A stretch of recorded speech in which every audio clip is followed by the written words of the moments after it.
তো সকাল সকাল বন্ধুরা দেখো উঠে পড়েছি। আর সকালের প্রথম কাজই হচ্ছে আমার এই সমস্ত যে কাজগুলি থাকে সেগুলি কিন্তু করি। তো সকালে উঠে আগে গিয়ে কিন্তু নিচের গেটটা খুলে দিয়ে এসেছি, কারণ একটু পরেই তো মাসি চলে আসবে।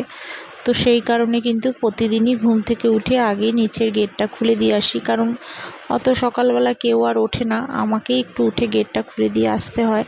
এক এক সময় হয়তো আমার শরীরটা খারাপ হয়তো লাগলো, একটু দেরিতে উঠলাম, তখন শাশুড়িও যায় খুলে দেয়, কিংবা নিচের যারা থাকে তারাও গিয়েও খুলে দেয়। তো এখন কিন্তু দেখো গ্যাসটা কিন্তু ভালো করে পরিষ্কার করে নিচ্ছি। তো এখনও স্নান হয়নি, সবাই ঘুমাচ্ছে। তো শুভ সকাল আমার প্রিয় বন্ধুরা, আজ হচ্ছে বুধবার, এখন বাজে সকাল 8টা, আর এখন থেকে কিন্তু ব্লগটা স্টার্ট করছি। তো গ্যাসটা আগে পরিষ্কার করে নিজের জন্য করে নেবো একটু গরম জল খেয়েই কিন্তু বাদবাকি কাজগুলি করব। আর দেখো গরম জলটাও খেয়ে নিয়েছি, আর এখন দেখো টেবিলটা কিন্তু পুছে নিচ্ছি, যে টেবিলটার মধ্যে সমস্ত খাবার টাবার রাখা হয়। তো সেগুলি রাতে কিন্তু টেবিলটা পোছা হয়। তো আর একবার তোমার সকালবেলা পুছে নিই, কারণ রাতের দিকটা কোনো পোকামাকড় যদি উঠে থাকে, তো সেই কারণে আর একবার কিন্তু পরিষ্কার করে টেবিলটা দেখো পুছে নিলাম। ওদিকে ফ্রিজটাও একটু পরিষ্কার করে নেব। ফ্রিজটা রেগুলার না মুছলেও কিন্তু ওই দুদিন একদিন বাদে বাদে কিন্তু ফ্রিজটাও একটু পুছে পাছে নিই। আর সকালের দিকে এই সমস্ত কাজগুলি কিন্তু প্রতিদিন করি, তো সময়ের অভাবে তোমাদের সঙ্গে সমস্ত কাজ শেয়ার করা যায় না। আর একটা ব্লগ বানাতে গেলে তোমার যদি তোমার বেশি বড় ব্লগ হয়ে যায়, তো তোমরা হয়তো অনেকে দেখতে চাও না, তো সেই কারণে একটু ছোট ছোট ব্লগ করতে হয়। তো সেই কারণেই কিন্তু বেশি কাজ তোমাদের সঙ্গে শেয়ার করা যায় না।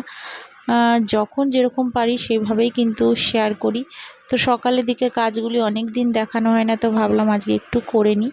এদিকে স্নান টান করে নিয়ে এসেছি। তো দেখো তোমার একটু এখন বসিয়ে দিলাম ছেলেদের জল খাওয়া, ছেলেরা যে সকালে খাবে। তো একটু করব আম ডাল, তো ডালটা সেদ্ধ হয়ে গেছে। তো এখন দেখো একটু ডালে কাটা দিয়ে নিচ্ছি, আর একটু আলু আর ভেন্ডি ভাজা তোমার বসিয়ে দিয়েছি। আর আলু ভেন্ডি ভাজা দুই ছেলেই খুব ভালো খায়, আর একটা দিয়ে দিয়েছিলাম ডিম সেদ্ধ। তো সকালে কিন্তু এই দিয়ে ওরা খেয়ে নেবে। আর দেখো মোটামুটি হয়ে গেছে। তো এখন কিন্তু ছেলেদেরকে খেতে দিয়ে নেব। আর ওদিকে তোমাদের দাদাভাইও কিন্তু বাজার থেকে চলে এসছে। বাজার থেকে কি কি আনলো সেগুলো তোমাদের সঙ্গে শেয়ার করব। আর দেখো হয়ে গেল ভেন্ডি আলু ভাজা। আর এদিকে যে ভেন্ডি আলু ভাজাটার যে তেলটা রয়েছে তার মধ্যে আরেকটু তেল দিয়ে কিন্তু ডালটা কিন্তু এখন ফোড়ন দিয়ে নেব। আর ফোড়নে তো তোমার টক ডাল দিয়ে হচ্ছে কালো জিরে না, সর্ষে আর হচ্ছে শুকনো লঙ্কা। তো শুকনো লঙ্কা দুটো, আর হচ্ছে তোমার একটু তোমার দিয়ে দেবো সর্ষে। একটু ভালো করে দেখো ভেজে নিলাম। তো এখন দিয়ে দেবো হচ্ছে আমডাল, আর আমডালটা একদম পাতলা করে করেছি। আর একটু দিয়ে দেবো তোমার চিনি, একটু মিষ্টি না হলে আমডাল ভালো লাগে না। তো সেই কারণে দেখো একটু কিন্তু দিয়ে দিচ্ছি চিনি। তো সকালটা মোটামুটি এই দিয়ে ওরা খেয়ে নেবে। তো এখন এই সমস্ত তোমার কাজ করে কিন্তু তারপরে ঘরে যাব। আর এদিকে দেখো ছেলেদেরকেও একটু খেতে দিয়ে নিলাম।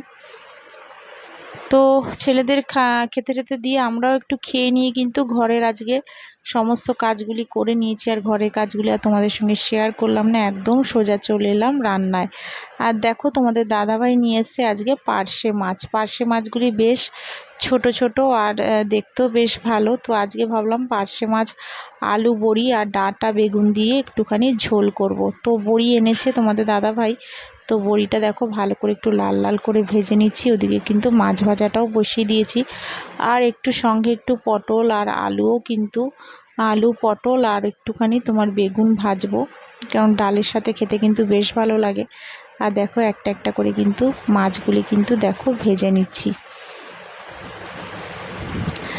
তো বেশ সকালবেলার দিকটা বেশ তোমার মেঘ ডাকছিল, এত মেঘ ডাকছিল ভোরবেলার দিকটা। তো ভেবেছিলাম আজকে বোধহয় সারাদিনই তোমার বৃষ্টি হবে, কিন্তু তারপরেই কিন্তু ঠিক 10টা সাড়ে 10টার পর থেকে এত রোদ উঠে গেল, আর বেশ গরম লাগছে।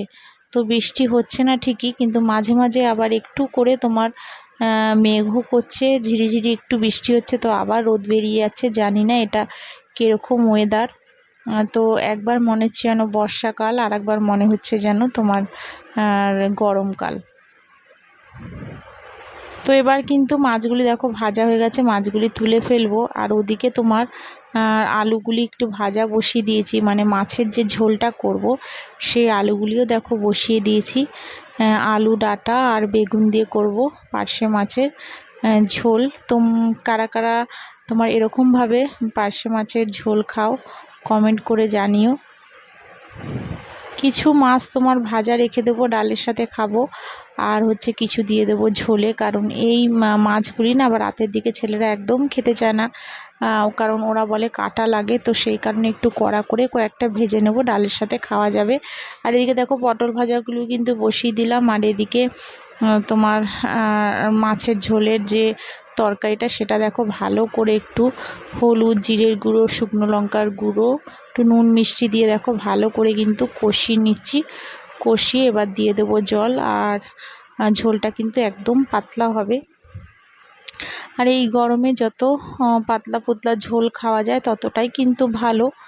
তো যেই পরিমাণে গরম পড়েছে সত্যি ঘরে ঘরে সবাই অসুস্থ হয়ে পড়ছে। তারপর তো তোমার ঠান্ডা তো আছেই, এই ঠান্ডা লাগছে, মাথা যন্ত্রণা করছে। বড় ছেলে তো তোমাদের বললাম কালকে একটু শরীরটা খারাপ হয়েছিল, তো সেই কারণে ও একদম তোমার রিচ টিচ বেশি খাবে না। তো ডাক্তার দেখাতেও গেছিলাম, তোমাদের তো জানালাম। তো ডাক্তার বলেই দিয়েছে একদম কোনো বাইরের জিনিস টিনিস সেরকম খাবে না। তো সেই কারণে একদমই কিন্তু ওকে পুরো পাতলা পুতলা এরকম মাছের ঝোল করেই খাওয়ানো হবে। আর দেখো রান্নাবান্না কিন্তু পুরো কমপ্লিট। এখন ছেলেদের দিয়ে দেবো খেতে। তো দুপুরে খাওয়া দাওয়ার পরে এখন দেখো এটা হচ্ছে সন্ধ্যাবেলার দিকটা। তো ছেলে বললো যে মা একটু আলু আর কুমড়োর একটু তরকারি করে একটু পরোটা করে দাও। তো সেই কারণেই দেখো একটু দুপুরবেলা খেয়ে দিয়ে শুয়েছিলাম। তারপরে এখন তোমার 7টার মতন বাজে। তো ছেলেদের জন্য দেখো এখন করে নিচ্ছি একটু তরকারি, আলু আর কুমড়ো দিয়ে একটু কালো জিরে ফোড়ন দিয়েছিলাম, 4-5টা কাঁচা লঙ্কা দিয়ে একটু ঝাল ঝাল করব আলুর তরকারি। আর পরোটা ভাজবো। তো এক্ষুনি চলে আসবে ছোট ছেলের আন্টি, তো সেই কারণে একটু তাড়াতাড়ি বসিয়ে দিলাম। ওর আন্টি ওই 8:30 কি 9টার মধ্যে আসবে। তো ভাবলাম একটু তাড়াতাড়ি তোমার তরকারিটা করে নিই। তো ছোট ছেলেকে আগে খেতে দিয়ে দেবো, কারণ ও পড়তে বসে পড়বে। তো আন্টি চলে আসলে তো অসুবিধা হয়ে যাবে। তো সেই কারণেই তোমার ওকে একটু তাড়াতাড়ি খেতে দিয়ে নেবো। আর এদিকে দেখো সঙ্গে আমি একটু করে নিলাম চা। ছোট ছেলে ঘরে পড়তে বসে গেছে, আর দেখো চা নিয়ে কিন্তু চলে এলাম ঘরে। দেখো ও বসে পড়ছে, আর তরকারিটা হতে হতে আমার চাটাও খাওয়া হয়ে গেল, আর তরকারিটাও দেখো পুরো কমপ্লিট হয়ে গেল। যেসব বন্ধুরা এতক্ষণ আমার ব্লগটা ধৈর্য ধরে দেখছো, তাদের বলছি যারা এখনও আমার চ্যানেলে সাবস্ক্রাইব করোনি, তো প্লিজ ভিডিওর যদি কোনো অংশ তোমাদের ভালো লেগে থাকে তো প্লিজ একটা লাইক সাবস্ক্রাইব করে আমার পাশে থেকো, আমাকে একটু এগাতে সাহায্য করো। তোমাদের একটা লাইক আর একটা সাবস্ক্রাইব আমাকে কিন্তু অনেকটাই উৎসাহ দেবে, যাতে আগামী দিনে আমি আরও ভালো ভালো ব্লগ বানাতে পারি। তো প্লিজ তোমরা একটু আমাকে সাহায্য করো। আর যেসব বন্ধুরা করে রেখেছো বা আমার সাথে আছো তাদের অসংখ্য ধন্যবাদ আর অনেক অনেক ভালোবাসা। তো দেখো তরকারিটা কিন্তু বন্ধুরা হয়ে গেল। তো এখন দেখো একটা একটা করে পরোটা কিন্তু ভেজে নিচ্ছি। আর এখন ছোট ছেলেকেও খেতে দিয়ে দেবো, কারণ বললাম ওর আন্টি এসে যাবে। তো দেখো অল্প অল্প করেই কিন্তু তেল দিচ্ছি। ওই ব্রাশটা কিনেছি, তো তোমাদের এর আগেও দেখেছি। এই ব্রাশগুলি দিয়ে একটু একটু করে তেল দিলে না অল্প অল্প তোমার তেল লাগে, খুব বেশি তেল লাগে না। তো সেই কারণে কিন্তু এই ব্রাশটা কিনেছি। তো দেখো এখন কিন্তু মোটামুটি দেখো পরোটাগুলি হয়ে গেল। তো এখন আগে ছোট ছেলেকে খেতে দেবো, তারপরে আবার বড় ছেলেকে খেতে দিয়ে দেবো। তো চলো বন্ধুরা, আজকের মতন কিন্তু ব্লগটা এখানেই শেষ করছি। তোমরা সবাই ভালো থেকো, সুস্থ থেকো। আবার দেখা হচ্ছে আগামীকাল আরেকটি নতুন ব্লগের সাথে। তাহলে আজকের মতন সবাইকে টাটা। তো এখন দেখো দিয়ে দিলাম ছোট ছেলেকে খেতে। তো চলো টাটা।